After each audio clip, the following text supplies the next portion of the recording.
Is Saudi Arabia misusing Muslim holy sites for political ends? Last month, Saudi King Salman called two emergency summits. The location? Mecca, the birthplace of Prophet Muhammad.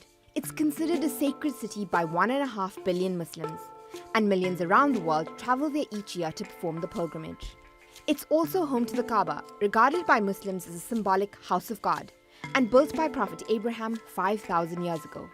Saudis have controlled the city since 1925 when Saudi Wahhabi troops seized it, and the kingdom has leaned on it to build its legitimacy in the Muslim world. The Saudi king adopted the title Khadim al-Haramain al-Sharifain, or custodian of the two holy mosques situated in Mecca and Medina in 1986. But what's so strange about a Saudi-led summit on tensions in the Gulf in a Saudi-controlled city? Well, it's strange because the Saudis themselves insist that Mecca is a place of worship, where anyone who wants to spread political messages is banned and even severely punished.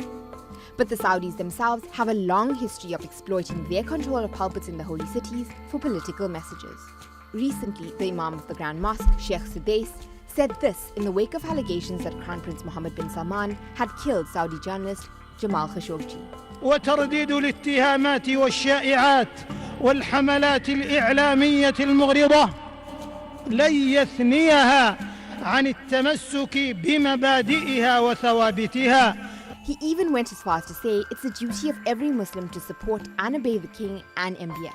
وإن مسيرة التجديد في هذه البلاد المباركة برعاية من ولاة أمرها الميامين وحرص واهتمام من الشاب الطموح المحدث الملهم ولي عهد هذه البلاد المحروسة ماضية في رؤيته التجديدية الصائبة ونظرته التحديثية الثاقبة رغم التهديدات والضغوطات. Friday sermons in the Grand Mosque are a big deal for Muslims. Besides the millions of pilgrims in attendance, the sermons are also broadcasted on cable networks and on social media to Muslims all around the world.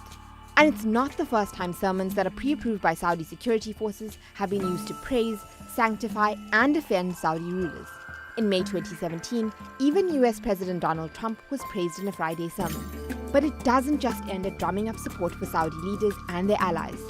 Saudi Arabia controls who gets to come to Mecca for the pilgrimage, and denies access to critics of the regime and exile Saudis.